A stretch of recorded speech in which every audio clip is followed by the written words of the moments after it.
Hola, buen día, buena tarde, buena noche. Nuevamente bienvenidos. Tuve que cortar el otro video porque no pude poner la presentación, pero aquí ya vamos a abordar los temas desde los que vimos el día de ayer. Si tienes como duda o quieres un recuento de lo que vimos previamente, puedes ver el video anterior, dura como 10 minutos. Pero ahora sí, vamos a abordar el día de hoy la filosofía desde la época helénica hasta Leibniz. Es un gran recorrido el que vamos a hacer. Gracias por acompañarme y vamos a darle. Recordemos que estamos en la carrera de psicología en el Instituto Rosario Castellanos. Por lo tanto, estos temas los iremos vinculando con la relación cuerpo y alma, que es como nuestro eje de esta actividad. Y también lo vamos a ir orientando hacia temas o hacia problemáticas que a ustedes les puede interesar. Si tú eres un conocedor de filosofía o sabes de filosofía mucho, te invito a comentarios a que puedas escribir lo que deseas o lo que piensas, pero también te pido que tomes en consideración que es un gran periodo de tiempo para una clase de psicología. Entonces, va a haber algunos, va a haber algunos datos o unos puntos que vamos a tener que simplificar para poder abordarlo con todo. Voy a compartir pantalla. Normalmente les pido en este momento que me indiquen cuando se está compartiendo, pero como estamos, como ustedes ahorita no están presenciales, pues está difícil, entonces voy a presuponer que ya se está compartiendo. Muy bien, entonces le damos presentación con diapositivas. Desde el principio, ya está cargando, ya está cargando. Muy bien, muy bien, muy bien, muy bien. Ya está, pero se ve algo extraño. Entonces vamos a presión normal. Ok, ok, ok. Mm, listo. Muy bien. Esta es la presentación, se las voy a subir en unos momentitos. Ya vimos a los presocráticos, a la filosofía griega clásica y nos tocaba la filosofía helénica. Después de la filosofía griega clásica, cuando las pequeñas comunidades se dividían en polis, en ciudades, con Alejandro Magno, Alejandro de Macedonia, va a ocurrir un fenómeno cultural muy importante, el cual es que el mundo griego se va a expandir. Las fronteras van a crecer y va a haber mucho contacto con otro tipo de tradiciones, principalmente orientales, lo cual hace que en un mundo tan grande nos dejemos de preocupar directamente por el bien de la comunidad y nos empecemos a preocupar por el bien personal o el bien del individuo. Piénsenlo de la siguiente forma. Si ustedes vivieran en el campo, vivieran en un pequeño pueblo, conocerían a todos sus vecinos y podrían hablar con ellos. Pero los que vivimos en la Ciudad de México, es tan grande la ciudad y hay tantas personas hablando al mismo tiempo que no nos permitimos conocerlos a todos. Por ejemplo, en el edificio donde yo vivo, no le hablo ni al 10% de mis vecinos, somos muchos. Va a ocurrir lo mismo en la filosofía helénica. Al ser tantas personas ya, en vez de preocuparse por el bien general, se preocupa por el bien particular. Aquí la pregunta que va a guiar a la filosofía es, ¿qué es el bien? ¿Qué es lo bueno? ¿Y cómo lo puedo alcanzar? Hay tres grandes escuelas que nos van a hablar sobre esto. Tenemos la escuela, miren qué bonito, tenemos la escuela estoica, la escuela cínica y la escuela epicúrea. La escuela cínica, bueno, perdón, la escuela estoica se llama así porque se reunían en un lugar llamado la Estoa. Denme un segundito. Se llama así porque, sí, mira, aquí hay una falta de ortografía enorme. Déjenme, la corrijo de una vez. Y que si no, les va a quedar feo su apunte y demás. Ya. Entonces, ya, les comentaba. La escuela estoica se llama así porque se reunían en una parte llamada Estoa. Y los estoicos son aquellos filósofos o pensadores que piensan que la felicidad o el bien se encuentra en la supresión del dolor. Ellos ven en el mundo que siempre va a prevalecer o va a haber grandes cantidades de dolor, pérdidas de familiares, pobreza, hambre, tristeza, dolor. Y para combatir todo esto, la mejor forma es aprender a tolerar y soportar la mayor cantidad de catástrofes y de malestares en la vida de la persona. Si ustedes están ya dispuestos a entender y aceptar el malestar que está en el mundo, van a poderlo tolerar mejor. Vamos a verlo así. Si ustedes están acostumbrados diario a viajar en carro, a viajar en automóvil, El día que se descomponga su carro, que no puedan utilizarlo o se lo roben, esperemos que no, se van a sentir muy, muy mal y van a estar enojados todo el día. Lo que dicen los estoicos es, eso no te hubiera pasado o sería más llevadero si una vez a la semana hubieras no usado el carro. De esa forma te preparabas para el dolor futuro. Es aprender a preparar el espíritu, aprender a preparar el carácter para las situaciones difíciles. Si tú estás acostumbrado a un día de la semana a comer poco o al mes a comer poco o a tener pocas cosas, vas a tener más capacidad de soportar la miseria o la pobredumbre. Entonces, los estoicos van a considerar que el objetivo de la filosofía o de la felicidad es el continuamente formar el carácter para soportar los malestares. El hombre feliz o el hombre bueno es aquel que tiene la fortaleza de espíritu para hacerle frente a la vida. ¿Cuál es la relación entre el cuerpo y la mente? El cuerpo desea, el cuerpo quiere, el cuerpo tiene necesidades, pero la mente fuerte, la mente con un carácter formado, puede sobreponerse a estos deseos, sobreponerse a estas necesidades para poder estar en calma o estar en paz. Esto es muy útil, por ejemplo, en la actualidad todavía sigue llevando a cabo, como por ejemplo cuando alguien los hace enojar, cuando alguien está muy, muy, muy decidido a hacerlos enojar. Lo que diría un estoico es, no depende de ti el que la persona esté enojada. Eso depende de él, no lo puedes controlar. Lo que sí puedes controlar es cómo reaccionas frente a una persona enojada. Y la forma en la que reaccionas es lo que te define como persona. Entonces, si ante el enojo, si ante el coraje, tú decides mantenerte tranquilo, hablar con la persona, llevar un diálogo, los estoicos dirían que tienes fortaleza de espíritu. De hecho, la filosofía estoica es como un precedente de las terapias cognitivos conductuales y en psicología, porque hay muchos ejercicios estoicos que pueden desarrollar ustedes para generar esta fortaleza de espíritu. Bueno, aparte de la escuela estoica, también tenemos a la escuela cínica. El cínico viene de Quirión, que es perro, porque se reunían debajo de una estatua de un perrito, pero también tiene un significado más profundo. Los filósofos cínicos son aquellos que señalan o sustentan que lo único que tenemos que seguir en la vida son las reglas naturales. Es decir, las reglas que tenemos que llevar a cabo para estar bien son las que me reclama el cuerpo, que es lo natural. Ya me lo dijeron en la clase pasada, ¿no? Comer, dormir, tener relaciones sexuales, respirar. Esas son necesidades básicas que tienes que cumplir. ¿Qué no es una necesidad básica? Tener riqueza, tener contratados todos los sistemas de streaming, tener ropa cara. Entonces lo que van a decir los cínicos es que todas estas necesidades sociales que son impuestas, en realidad te quitan tu libertad. Si solamente te basaras en la libertad natural, tendrías mucha más capacidad de acción.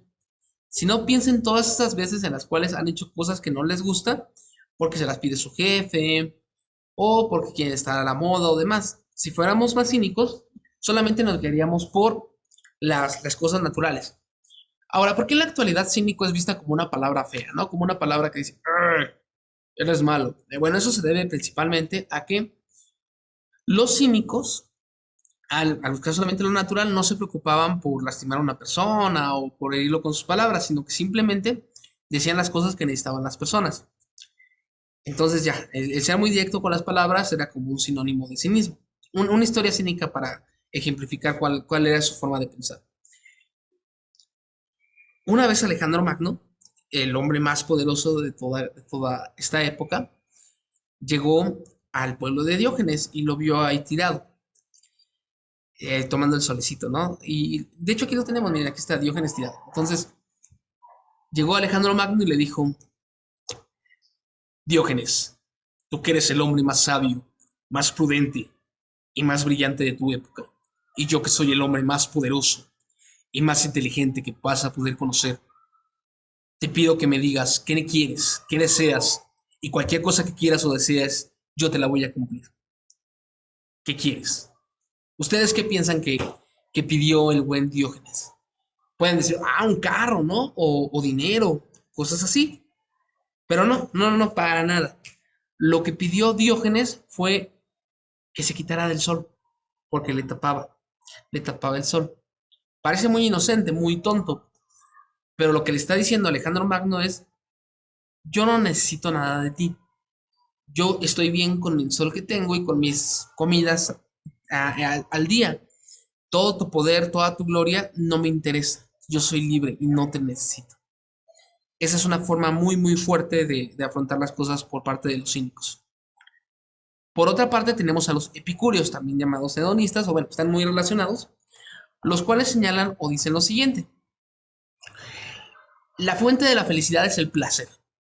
Mientras más placer tengas en tu vida, más feliz vas a ser. Nos podemos imaginar entonces a los epicúreos como unos alcohólicos o unos comedores compulsivos o cosas así, pero nada más alejado de la verdad. ¿Por qué? Porque van a decir los epicúreos que si bien el placer es como lo máximo que podemos aspirar, también hay que tomar en cuenta que el placer que dura más tiempo es el mejor. Por tanto, si yo les comentaba ayer, si yo me como 20, 30 o 50 chocolates al día, lo más probable es que en una semana me corten la pierna, tenga diabetes, esté aburrido, esté cansado y ya no lo pueda disfrutar. Entonces los epicúreos dicen, lo que tienes que tratar de hacer es de hacer que el placer dure lo más posible. ¿Y cómo lo logras? Por medio del máximo placer para los epicúreos, que es el conocimiento, la razón. La razón te permite obtener medios para que tu placer se extienda. Y eso se hace por medio de la prudencia, de la moderación y demás. Entonces, en vez de creer que los epicúreos se la pasaban todo el día tomando y comiendo, no, se la pasaban meditando, estudiando, comiendo poco, para que el placer les durara lo más posible. Características de relación cuerpo y alma de estos pensadores. Los estoicos piensan que hay que forjar el carácter para soportar las penas del espíritu, perdón, las penas del cuerpo. Los cínicos señalan que lo único que te tienes que preocupar es del bien material, del bien terrenal, y por tanto, cuerpo y mente tienen que preocuparse por cumplir estas necesidades. Mientras los epicúreos van a señalar que la mente o la razón es la que tiene que fomentar o tiene que procurar que estos placeres duren lo mayor posible. Bueno, después de esta época, vamos a pasar a la filosofía medieval. ¿Qué ocurre? La filosofía helénica se va a extender por el tiempo hasta época romana. Los romanos crean uno de los imperios más poderosos que ha conocido la raza humana, pero lamentablemente va a terminar cayendo a manos de los bárbaros. ¿Qué es lo que hacen los bárbaros? Rompen los canales, rompen las formas de comunicación para transportar agua y hace que las grandes ciudades se queden sin abastecimiento de este líquido, lo cual hace que caigan en la miseria y en la pobredumbre. Lo que van a pensar los romanos de esta época es, híjole, yo le aposté todo a la razón, al uso racional de las cosas, y eso lo que me trajo como resultado fue hambruna, miseria, dolor. Quizá hay otro camino que hay que seguir y coincidió que por esa época apareció Jesucristo, el Mesías de ciertos pueblos, y Jesucristo llevó un mensaje diferente. En vez de decir que la razón era lo importante, decía que la fe era lo vital, era lo trascendente. Esto va a permear y va a llegar a la época medieval, donde el pensamiento se vuelve teocéntrico, es decir, Dios es el centro de todo. Es una bonita época para ser estudiante porque ¿quién creó el mundo? Dios. ¿Quién creó al hombre? Dios. ¿Por qué llueve? Porque Dios quiere. Entonces, todo se puede ver como reflejado por medio de Dios. Entonces, es una época bonita para estudiar bueno, si eres varón, católico, ¿no? Si eres musulmán, eres mujer o eres indígena, es más complicado. Pero bueno, la filosofía medieval, que tiene su fundamento en Dios, va a fundamentarse en bastantes autores, como son San Anselmo, San Pablo de Tarso, San Agustín, Santo Tomás, Erasmo de Rotterdam, Santo Tomás Moro, bueno, Boecio, hay muchos autores, pero para nuestra asignatura nos vamos a concentrar en dos, en San Agustín y Santo Tomás. ¿Cuál es la característica principal por la cual la recordamos? Porque San Agustín va a tomar la filosofía platónica y la adapta al modelo de pensamiento medieval, al pensamiento católico, mientras que Santo Tomás hace lo propio con Aristóteles. En otras palabras, si ustedes son católicos, quiero que sepan que en el fondo son aristotélicos o son platónicos porque la religión católica está muy fundamentada en estos principios. Vamos a ver ahora cuál es la relación con nuestros temas. San Agustín, también llamado San Agustín de Hipona.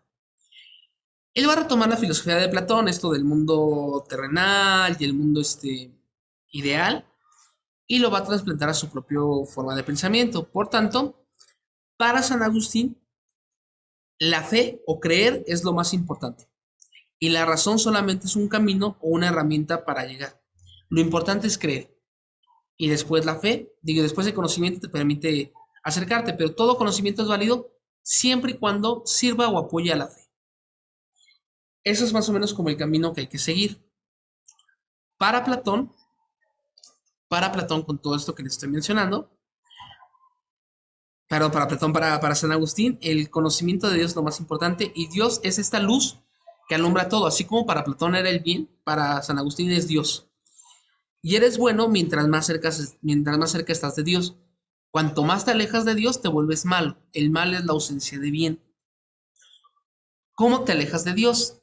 Preocupándote más por el mundo terrenal, por las cosas materiales, que por el mundo espiritual. Y aquí hay una decisión, ¿no? O sea, seguir el cuerpo, seguir el hambre, seguir los deseos carnales, seguir los deseos sexuales, se convierte en algo pecaminoso, algo malo, porque estás apoyando al caballo del cuerpo, lo que veíamos con Platón, el caballo de las emociones. En cambio, seguir el caballo de la mente, de la razón, te lleva a Dios. Entonces hay que distinguir. Para San Agustín, el cuerpo es algo pecaminoso, es algo malo, es algo corrupto, y el alma es algo bueno, es algo espiritual, algo que nos acerca a la divinidad. Aparte de esto, tiene diferentes estudios que son importantísimos para la psicología, lo cual lo abordan en los textos de las confesiones, como son el análisis del tiempo. Pensemos el tiempo. Para nosotros, ¿qué es el tiempo? Podemos decir que el tiempo es lo que mide el reloj. Una hora son 60 minutos, un minuto son 60 segundos, y nos podemos ir así. Pero San Agustín piensa algo diferente. Lo que piensa San Agustín es que el tiempo no es una medida exterior, es una medida interior, es una medida de vida. Por ejemplo, ustedes pueden verlo, una hora no dura lo mismo cuando estás con amigos divirtiéndote a cuando estás aburrido en una clase. Con amigos divirtiéndote se pasa muy rápido, mientras que en una clase aburrida dura mucho. Por lo tanto, la concepción del tiempo es una concepción vital. Y por ello, San Agustín divide el tiempo en dos tiempos, el tiempo divino y el tiempo terrenal. Otra vez Platón, ¿no? Mundo de las ideas y mundo terrenal. En el tiempo divino es el tiempo de Dios, donde todo está presente. Dios es omnipotente, omnipresente y omnisciente y todo lo está viendo en un presente continuo. El humano, el hombre, que es una imagen y semejanza de Dios, tiene una concepción del tiempo parecida, pero parcial. Por tanto, San Agustín dice que el ser humano tiene presente, que es lo que estamos viviendo ahorita, pero también tiene un pasado presente y un futuro presente. ¿A qué me refiero con esto? El pasado presente es cuando nosotros rememoramos el pasado y lo traemos al presente, a la contemporaneidad. ¿Por qué? Porque cuando recordamos, no es que estemos viviendo lo que ya habíamos hecho, sino que lo estamos reviviendo, lo estamos reestructurando. El pasado se vuelve nuestro presente, es un pasado presente. Y el futuro no es que veamos el futuro, porque no se puede. Lo que hacemos es tomar el presente, las nociones, las aspiraciones, los deseos que tenemos y los trasplantamos en un futuro posible. Entonces, es un presente futuro. Para San Agustín todo es presente, nada más que va cambiando. También tenemos el estudio de la memoria, que se vincula mucho con estudios teológicos, pero ¿qué es el estudio de la memoria? La memoria para San Agustín tiene la cualidad de que se recuerda que se olvidan cosas. Es extraño, ¿no? Pero es como cuando ustedes recuerdan que olvidaron algo, pero si recuerdan que olvidaron algo, ¿cómo recuerdan lo que olvidaron si no está presente lo que olvidaron? Pero bueno, vamos a dejarlo hasta allí porque ese es un tema un poquito más complicado, no se aplica a nuestros temas de la asignatura, nada más se los menciono para que ustedes lo puedan ir indagando y ya vieron que ayer profundizamos un poquito en ello. Tiempo después, porque aunque parezca que son contemporáneos, hay unos 200 años de mediación entre ambos, tenemos a Santo Tomás. Santo Tomás lo que nos va a decir es que razón y fe siguen caminos diferentes. La razón analiza el mundo físico, la fe analiza el mundo espiritual y el mundo teologal. Esto es importantísimo, ¿por qué? Porque para San Agustín todo lo que decíamos con la razón tenía que estar pegado con la fe. Es decir, siempre tenía que ser justificado lo que pensaban los padres de la iglesia y lo que pensaban los filósofos clásicos. Para Santo Tomás no. Santo Tomás va a decirnos, tienes la razón que te permite analizar el mundo y tienes la fe que te permite analizar el mundo teologal. Entonces son dos concepciones diferentes. Esto va a dar el preámbulo para que después podamos hablar sobre una filosofía ya de la ciencia encargada del mundo material, sin que nos preocupemos de ser herejes o demás o de ser quemados en la hoguera. Bueno, otro punto importante para Santo Tomás es que al estar dividido el cuerpo, digo, la razón y la fe, va a ocurrir lo mismo con el cuerpo. O sea, hay que preocuparnos porque el cuerpo sea nutrido, sea alimentado, sea curado, que es la parte material, pero también por el alma de la persona, que llegue al cielo, que sea una persona buena o demás. Pero ambas concepciones se vinculan. No puedo descuidar el cuerpo y tampoco puedo descuidar el alma. Y el ser humano es una combinación de ambos. También señala 5 vías para conocer a Dios, las cuales son, bueno, aquí las tenemos, es por medio del movimiento, lo posible, lo necesario, la perfección y la intencionalidad. Las vimos el día de ayer, no voy a profundizar en ellas porque no les puedo apoyar mucho para su actividad, pero sí sobre los diferentes tipos de alma. Santo Tomás va a decirnos que existen diferentes tipos de alma, esto lo retoma directamente de los griegos, y dependiendo del tipo de cuerpo que poseas, es el alma que vas a tener. Puedes tener un alma mineral, un alma que nada más existe, un alma de las plantas, un alma que se mueve, y un alma que crece y se alimenta, un alma animal que ya tiene movimiento, ya tiene un poco más de sensaciones, o un alma humana que ya tiene el uso de la razón. Cada alma se va implicando con la siguiente al grado de que el ser humano tiene todas las cualidades anteriores y puede aspirar un poco más. Pero bueno, luego llegamos con el renacimiento. En el renacimiento lo que vamos a tener es o o una búsqueda de qué es el hombre. Se recupera la pregunta por el hombre. Ya no vamos a estar como en la época medieval, que era todo teologal, todo teocéntrico, sino que ahora replanteamos qué es el concepto de hombre. Se le llama renacimiento porque es un renacer de la cultura griega, es retomar los textos griegos para una nueva concepción o una nueva visita al mundo. Miren, aquí tenemos una imagen de los filósofos griegos en una pintura renacentista, con lo cual se explica cómo va por allá.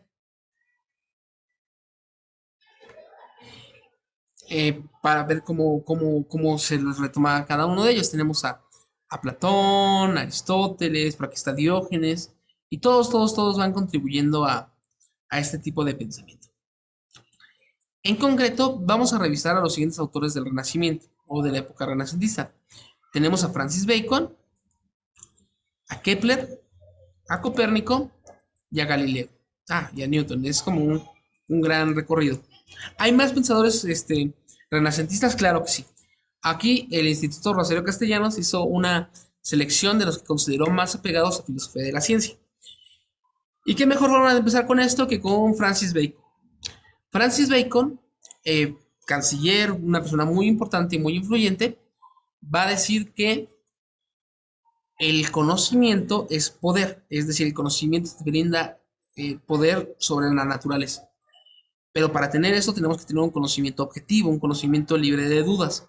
Y por tanto tenemos que lidiar contra los diferentes ídolos que pueden alterar la razón. ¿Cuáles son estos ídolos? Estos son como impedimentos del pensamiento. Tenemos el ídolo de la tribu, que son las creencias que tenemos compartidas por toda la especie humana. Por ejemplo, los colores que podemos captar, las sensaciones que podemos tener, las formas de relacionarnos, dependen muchas veces de nuestra propia especie. Y creer en el ídolo de la tribu es creer que porque nosotros pensamos así, así es la realidad. Y no es cierto, hay muchas cosas que no las abarcan. Diría Shakespeare, ¿no? Hay más cosas en el mundo que en tu filosofía, Horacio. Es decir, por ejemplo, hay más colores de los que yo puedo ver, o hay más sensaciones de las que yo puedo tener, y si me quedo solamente creyendo que lo que yo percibo es la realidad, vamos a estar muy limitados. Francis Bacon dice, por ejemplo, que esto es admitir nuestras limitantes y apoyarnos de otras herramientas para poderlo solventar, como puede ser, por ejemplo, el uso de herramientas o el uso de el uso de herramientas o de utensilios para poder potenciar nuestros sentidos. El otro ídolo que tenemos es el ídolo de la caverna. El ídolo de la caverna es todas aquellas creencias personales que tenemos que afectan nuestra visión del mundo, todo lo que yo creo. Por ejemplo, si yo creo que mi vecino es mala persona, sin pruebas, eso ya va a afectar cómo me relaciono con él. Si yo creo que hoy va a llover, voy a llevarme un paraguas, o quizás no vaya a llover. Y eso se vincula mucho con las fobias. Por ejemplo, si yo creo que saliendo a la calle me van a pasar cosas malas, no voy a salir. Pero puede ser que esto solamente sean creencias personales surgidas de mi experiencia, de mi educación o demás. Aquí lo que tenemos que hacer es distinguir qué es una creencia a qué es conocimiento. En el caso del vecino que nos odia, ¿no? Puede llegar un paciente y decirnos, no, es que toda la gente en mi trabajo y en mi casa me odian. Todos me odian y por eso yo soy agresivo y soy grosero con ellos. Aquí se le puede cuestionar directamente y decirle, ¿tienes pruebas objetivas de que lo que estás diciendo es cierto? O decir, bueno, objetivas no, pero yo siento, ok, entonces no crees, digo, no sabes, sientes que es así. Y por tanto, no es que necesariamente vaya a pasar, solamente es una creencia particular, es un sentir. Y eso puede ayudar un poquito. También tenemos a los ídolos del foro, que son los ídolos enfocados al lenguaje. Cómo el lenguaje distorsiona nuestra realidad. Si yo le digo la luna, ya le estoy otorgando un género femenino y características femeninas a un astro que está en el cielo. Mientras que decir el sol le da características positivas, masculinas o demás. Todas las luchas que tenemos con esto del lenguaje inclusivo o demás responde a esto, porque muchas veces el lenguaje perfila la realidad y muchas veces lo hace para mal. Por ejemplo, si yo digo mujer es violada por salir del antro a altas horas de la noche, lo que estoy diciendo es que fue violada porque salió a altas horas de la noche. Muy diferente a la noticia a mujer es violada porque hombre no controla sus instintos y la ataca. Aquí la culpa es del hombre, en la primera la culpa es de la mujer. El lenguaje perfila la realidad. Por tanto, hacernos conscientes del lenguaje que usamos va a permitir analizar mejor la realidad. Por último, tenemos el ídolo del teatro, que es creer que la filosofía que manejamos es la realidad. Ahorita, como están iniciando su carrera, no es tan frecuente, pero poco a poco va a ser más frecuente.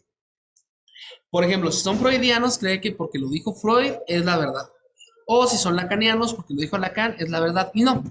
Lo que va a decir Francis Bacon es, hay que entender que una cosa es la filosofía y otra cosa es la realidad. Y la realidad siempre le gana a la filosofía. Tengo que apoyar mi realidad con pruebas empíricas para poderlo demostrar.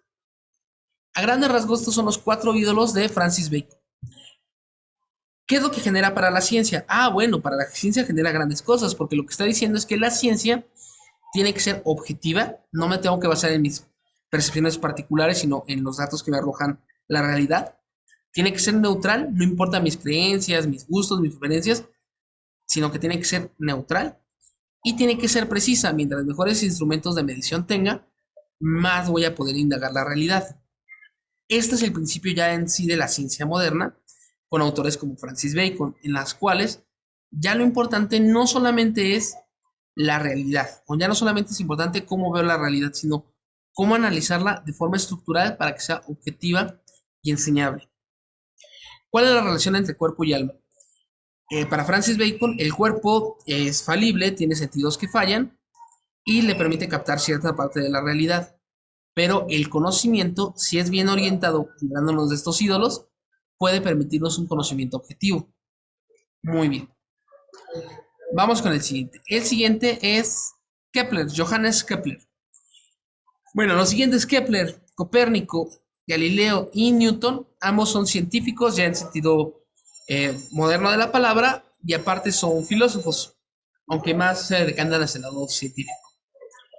¿Qué podemos retomar de Kepler? Bueno, Kepler va a hacer un estudio sobre las órbitas de los planetas, sobre el modelo heliocéntrico y geocéntrico, y la principal atribución o contribución que nos va a dar es que va a introducir a las matemáticas como parte de la indagación de la verdad. Antes, en la época griega, se tomaban las matemáticas como una herramienta curiosa, una herramienta interesante para ver el mundo, pero no se le vinculaba directamente con el estudio de la realidad. De hecho, en la época musulmana hasta había apuestas por ver quién podía resolver el problema de matemáticas más raro, pero no se indagaba en sí el mundo natural. Lo que va a hacer Kepler es sistematizar la matemática para que sirva para analizar la realidad. Y aquí hay un vínculo directamente, experiencia empírica más matemáticas como componentes de la ciencia. Esto le permitió hacer estudios sobre las órbitas de los planetas y demás, lo cual ya se ve mejor representado con Copérnico. ¿Por qué? Porque Copérnico ya no solamente se va a basar como en los griegos en la indagación mental o en la reflexión mental, sino que lo va a hacer por medio de la experimentación y la observación, lo cual le permite poner su teoría heliocéntrica de que la Tierra no es el centro del mundo, sino que el Sol es el que está en el centro del sistema solar. Y eso es un gran avance. ¿Por qué? Porque ya no nada más es lo que dice Dios, como en la época medieval, o solamente lo que dice la razón, como en la época griega, sino aquí es la razón más la experimentación. Y esto ya es un gran avance. La ciencia moderna se construye con esto, experimentación y razón. ¿Cuál es la relación que hay entre el hombre y la naturaleza para Kepler y Copérnico? Que el hombre es un ente que aprende por medio de los sentidos, pero que tiene la capacidad de aplicar las matemáticas y la ciencia para adquirir conocimiento, lo cual ya queda mucho más representado con Galileo. Con Galileo que tenemos ya es como una sistematización más puntual sobre lo que es la ciencia. Con Galileo lo que vamos a tener es que la matemática es el lenguaje del mundo, no la Biblia, no lo que dice Dios, no lo que dice la razón, sino las matemáticas. Todo lo que existe puede ser modelado por medio de sistemas matemáticos. Y en psicología se ha intentado. Los conductistas, por ejemplo, lo han intentado mucho. Las ciencias, bueno, la neurología también lo ha intentado. No solamente es experimentar, sino hacer modelos matemáticos que permitan describir la realidad. Esto hace que la ciencia se vuelva un sistema explicativo, predictivo y nos ayuda a comprender el mundo, repetir los experimentos y modelar la realidad. Por tanto, la ciencia ya no nada más es una propuesta teórica, sino que es un modelo que nos permite comprender la realidad, comprender el mundo. Si yo comprendo cómo funciona la mente de una persona, lo puedo aplicar para ayudar y curar a alguien más. Bueno, con esto pasamos con Newton. Newton, en el material que tienen de Rosario Castellanos, les va a hablar mucho sobre los principios de matemática en relación con los temas de la física. Sin embargo, tiene una atribución o una contribución que es mejor para su estudio, que son los fundamentos del método en los Principia Philosophiae. ¿Cuáles son estos principios? Son estos cuatro. Lo que va a decir Newton es que al momento de investigar algo, tenemos que partir de cuatro principios. El principio de economía. ¿Qué es el principio de economía? Solamente tomar por válido aquellas partes esenciales de un objeto. Por ejemplo, mi camisa. Mi camisa es un objeto que sirve para cubrir el cuerpo. No importa el material del cual esté hecho o no importa el color, lo que importa son las características esenciales que hacen que mi camisa sea una camisa o un bote. La forma, las características principales que tiene el objeto serían el principio de economía. También tenemos el principio de constancia de la naturaleza. Aquí se refiere a que en la naturaleza hay patrones que se repiten. Y lo que trata la ciencia es de encontrar estos patrones que se van repitiendo. En el caso de la psicología, entender las causas de la neurosis, de la esquizofrenia, de la depresión y ver cómo se van repitiendo para poderlos predecir. Entonces, determinar cuáles son las características esenciales de algo, cuáles son las constantes en los procesos naturales y las propiedades de los cuerpos. Solamente admitir como válido aquellas propiedades que son intrínsecas al objeto, no más. Solamente las que le son propias.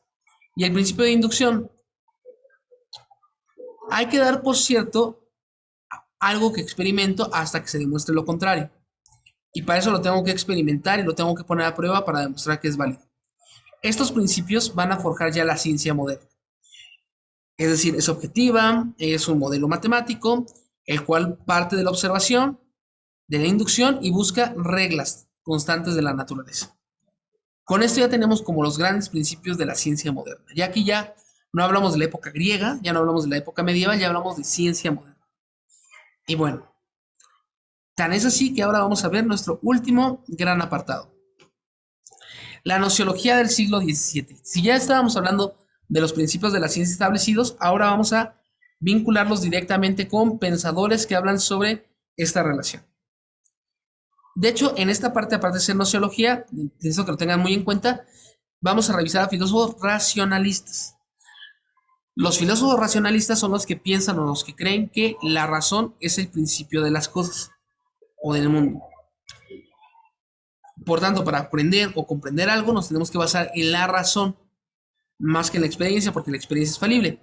¿Cuándo vamos a ver a los empiristas? La próxima unidad. O sea, la próxima semana ya vamos a revisar como tal a los empiristas. El primer filósofo que vamos a ver de la nociología es René Descartes. O si quieren verse elegante, René Descartes. Bueno, hay grandes obras de René Descartes, ahorita vamos a abordar las principales. Vamos a hablar de la metafísica, de René Descartes y de la física. Ok, vamos a empezar por la metafísica. René Descartes señala que, esto es en el libro Las Meditaciones, no, en el libro de metafísica, no, ¿cómo se llama el libro de Meditaciones Metafísicas de René Descartes? Nos va a señalar cómo alcanzar el conocimiento cierto del mundo. Y parte para ello de la duda metodológica. ¿Qué es esta duda metodológica? En la época de Descartes había muchos escépticos, muchos escépticos que creían que el conocimiento no era alcanzable. René Descartes dice, yo creo que sí es alcanzable, pero para demostrarlo voy a dudar más que los escépticos. O sea, va a poner en duda todo el conocimiento para después llegar a algo certero. Y a esto se le llama las famosas tres dudas cartesianas. La primera es la duda de los sentidos. Lo que se pregunta René Descartes es, ¿qué cosas me pueden demostrar que mis sentidos fallan? Piénsenlo ustedes. Un espejismo puede demostrar que sus sentidos fallan. La temperatura de un objeto, si están en agua caliente y les echan agua tibia, la van a sentir fría. En cambio, si están en agua fría y les avientan agua tibia, la van a sentir caliente. Entonces, los sentidos fallan mucho. No nos podemos confiar en los sentidos. También piensen en el montón de ropa que están en su cuarto cuando hay una película de terror. Piensan que es un monstruo, ¿no? Entonces, no se puede confiar en los sentidos. Luego va con la vigilia y el sueño. Descartes se cuestiona, ¿hay forma de que yo sepa si estoy despierto o estoy dormido? Está rara la pregunta, ¿no? Pero vamos a pensar la profundidad. Cuando yo estoy despierto, puedo pensar, puedo razonar, puedo soñar, puedo hacer todo este tipo de cosas. Pero cuando estoy dormido también lo hago. Y cuando estoy dormido no me doy cuenta que estoy dormido, a menos que tengan un sueño lúcido, ¿no? Eso ya es otra cosa. Pero lo que dice René Descartes es cómo saber que en realidad todo lo que estamos viviendo no es un sueño. ¿Qué tal si mientras están viendo este video, de repente despiertan y se dan cuenta que se quedaron dormidos? Es muy difícil saber si estamos despiertos o estamos dormidos. Y la tercera crítica se llama el genio maligno. El genio maligno lo que dice es, si estamos,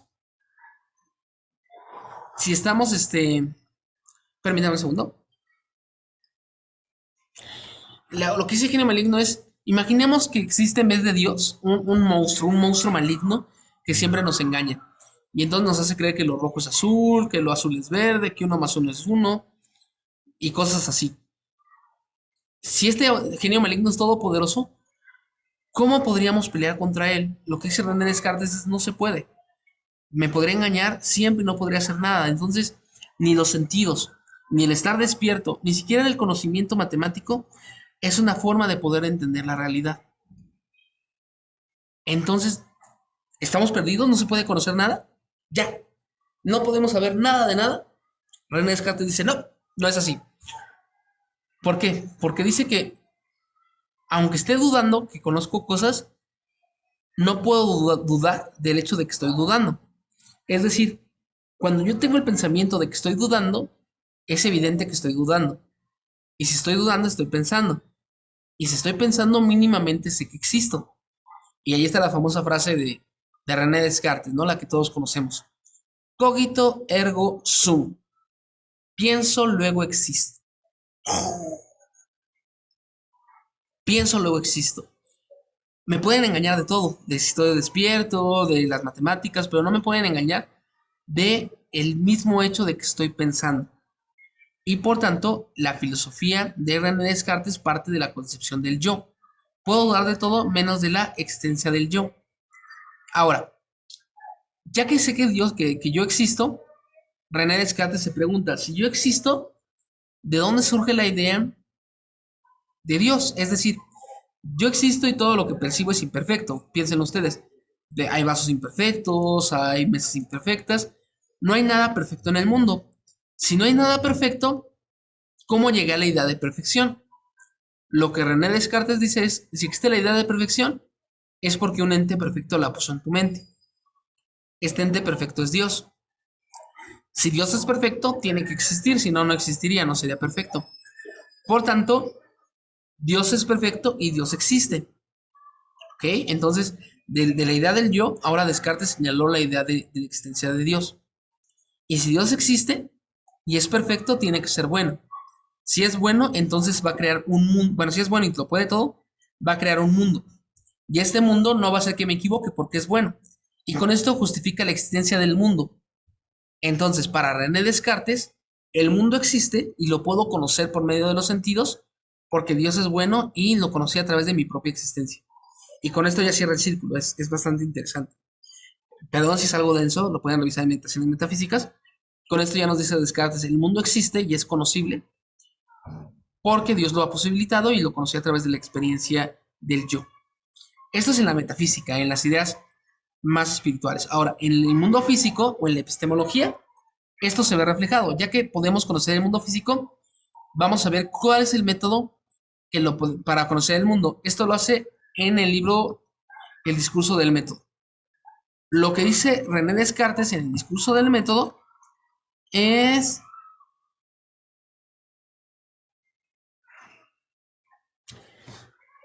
Ok. El mundo se puede analizar de la siguiente forma. Dice René Descartes en el discurso del método. Lo primero que hay que hacer es solamente tomar como cierto aquello que puedo conocer, o aquello que es válido. O sea, si yo escucho que existen las brujas en el cerro, no lo voy a creer, a menos que yo las haya visto, o a menos que me den pruebas de que existen. Entonces solamente voy a creer que es válido aquello de lo que se posee evidencia. Luego, el análisis. De lo que sí poseo evidencia, tengo que descomponerlo en cuantas partes pueda. Por ejemplo, este bote, que es un botecito de gel, dice René Descartes, bueno, lo desarmo, veo el bote, veo esta cosa para sacar el gel y demás, es ver las partes que lo constituyen. Después es volverlos a juntar, ver cómo las partes por separados que ya estudié se pueden unir cada una nuevamente. Y ya por último, enumerar cada una de las partes y revisarlas con calma. Este es el método para conocer cualquier cosa. De hecho, se le llama el método analítico sintético. Y ustedes lo pueden utilizar para estudiar muchas cosas. Por ejemplo, agarren una pluma en su casa si la tienen, desármenla en sus partes, vean para qué sirve cada una y luego vuelvan a armar y van a conocer clara y distintamente una pluma. Quieren aprender a cómo funciona un carro, desarmen un carro en todas sus partes y traten de volverlo a armar. De hecho, si lo pueden volver a armar, bien, conocen un carro. Los ingenieros lo pueden hacer. En su caso, para ustedes, sería desarmar la psique, desarmar la mente, desarmar el cerebro para poderlo llevar a cabo. De hecho, René Descartes, él consideraba que existían dos materias. Una es la res extensa, que es el mundo material, eso se le pide por res extensa, y otra es la res cogitans o res pensante, el mundo pensante. Para René Descartes hay dos tipos de materias en el mundo, la materia pensante y la materia física. ¿Cómo se vinculan? Bueno, ambas se vinculan por medio de la glándula pituitaria. A ver, René Descartes, cerebro. Y René Descartes sí habría vacas, sí habría cerebros de animales para analizar todo esto. Miren. Lo que René Descartes decía es que el cerebro está aquí y en la glándula pineal o en la glándula pituitaria existía un vínculo entre el hombre y entre el cuerpo del hombre y la naturaleza. Para que me entiendan un poquito, es como si dentro de nuestro cerebro tuviéramos un pequeño piloto que va, un pequeño piloto que va controlando al cuerpo. Este piloto es el alma. Cuando el cuerpo muere, el alma se va a otra parte y el cuerpo fallece. Entonces es como una división. A esto se le llama el dualismo cartesiano entre el mundo material y el mundo mental o el mundo espiritual. Aparte de René Descartes, hay otros pensadores que van a trabajar este problema. El siguiente es Spinoza, Baruch Spinoza. Baruch Spinoza señala en la ética que solamente existe una sustancia, no es como Descartes que decía que existen dos, sino que solamente existe una única sustancia con múltiples atributos. Es decir, que la naturaleza, el hombre, Dios es lo mismo. Todos nosotros somos parte de Dios. Y la naturaleza es Dios, es un panteísmo, es decir, todo es Dios. En el caso del ser humano, estamos vivos porque el atributo de la sustancia, de la materia, y el atributo de lo pensante se unieron en un nudo para crear al ser humano. Pero cuando se desprendan, siguen siendo parte de lo mismo. Por tanto, el objetivo de la vida para Spinoza es encontrar cosas placenteras y alejarse de las no placenteras. Si todos somos una sola cosa, no hay cosas mejores que otras, solamente hay cosas, o sea, no hay cosas que sean buenas y cosas que sean malas. Solamente hay cosas que al ser particular le causan placer y le causan desagrado. Por tanto, el objetivo de la vida es acercarse más al placer que al desagrado. Y el hombre libre es aquel que vive solo según los dictados de la razón.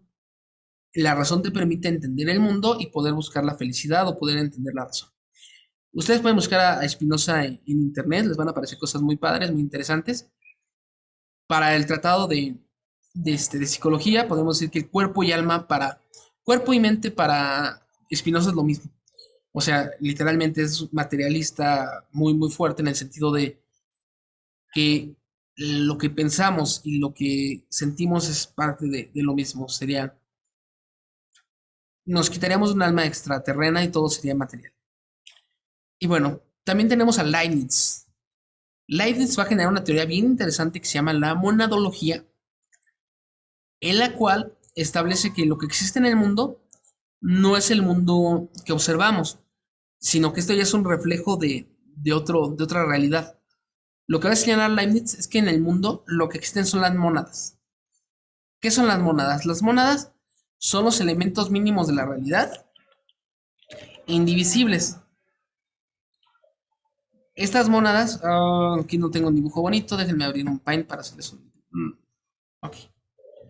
Estas mónadas van a ser indivisibles y van a ser las características mínimas del mundo y están en todas partes. Por ejemplo, tenemos una mónada de la materia, una mónada del color, una mónada del calor, una mónada del alma, una mónada de Dios, una mónada de la textura y demás. Entonces, ¿cómo es que conocemos según Leibniz? Leibniz va a decir, perdón, Leibniz va a decir que la mónada del alma, o sea, cada uno de ustedes que son una mónada, cuando quieren conocer a otro, aquí tenemos otra alma, cuando queremos conocer a otra persona, lo que hacemos es lo siguiente. Mi mónada del alma se refleja en la mónada de la materia.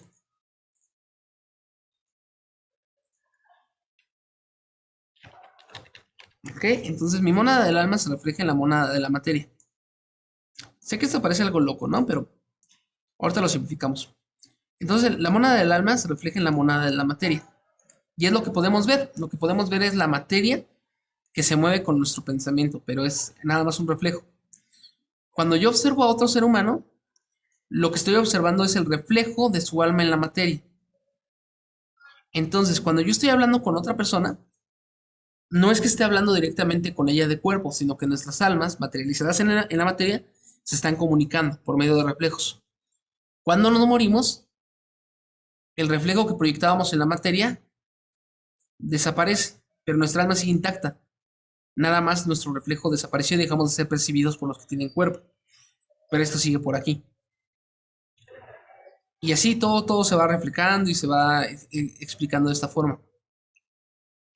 La mónada principal que alumbra y permite todo es Dios. Pero bueno, esa es una concepción. Aparte de esta concepción, otra cosa que nos dice Leibniz, que ya un poquito más entendible, es que hay que diferenciar entonces entre las cosas necesarias y las cosas contingentes. ¿Qué es una cosa contingente? Una cosa contingente es algo que es de una forma, pero podría ser de otra. Por ejemplo, yo pude haber traído hoy una camisa blanca o pude haber traído una gorra. Esas son cosas contingentes, mientras que las cosas necesarias son cosas que no se podrían quitar o no se pueden zafar sin ningún motivo. Por ejemplo, la lógica matemática es una cuestión necesaria. La ciencia nos habla de las cosas necesarias. Entonces, Leibniz va a señalar que existen los mundos posibles. ¿Qué son los mundos posibles? Por ejemplo, existe un mundo posible que es lógicamente coherente, pero en el cual yo traigo una playera amarilla. Ese es un mundo posible. O existe un mundo posible en el cual Hitler ganó la Segunda Guerra Mundial. O existe un mundo posible en el que ustedes, en vez de estudiar psicología, estudiaron matemáticas. Y por eso les pongo aquí este letrero del Doctor Strange, ¿no? Del multiverso de la locura. El primero que nos va a hablar del multiverso es Leibniz. Esas teorías de los multiversos es todo lo que es posible, sin importar, bueno, todo lo que es posible, pero siguiendo lo que es necesario. Y por último, Leibniz va a decir que existe un mundo en el cual Leibniz va a señalar que existe un mundo en el cual todo se da de forma perfecta o de la mejor forma posible, que es el mejor de los mundos posibles, el cual es este donde vivimos. Lo que dice Leibniz es, Dios entre todas las posibilidades de multiversos que había, vio que este era el mejor mundo y por eso lo tenemos. Hay muchas críticas, ¿no? Por ejemplo, eso quiere decir que se justifica la guerra, la hambruna, porque es el mejor mundo posible. Es complicado, pero lo iremos trabajando la próxima semana más con calma. Para Leibniz, ¿cuál es la relación del cuerpo y el alma? El alma es una mónada que percibe la realidad y el cuerpo es otra mónada que es la materia. Y es un vínculo entre mónadas. Cuando se rompe este vínculo, el alma sigue adelante y el cuerpo no. Entonces son cosas separadas. Tenemos que cuidar ambas, pero están separadas.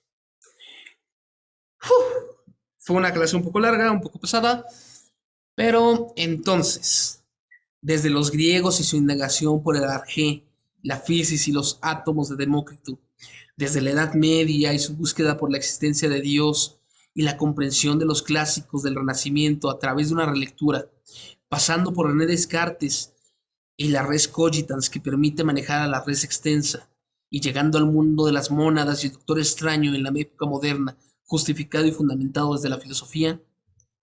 Esta fue nuestra clase del día de hoy. Les deseo buenos días, buenas tardes o buenas noches. Bye bye.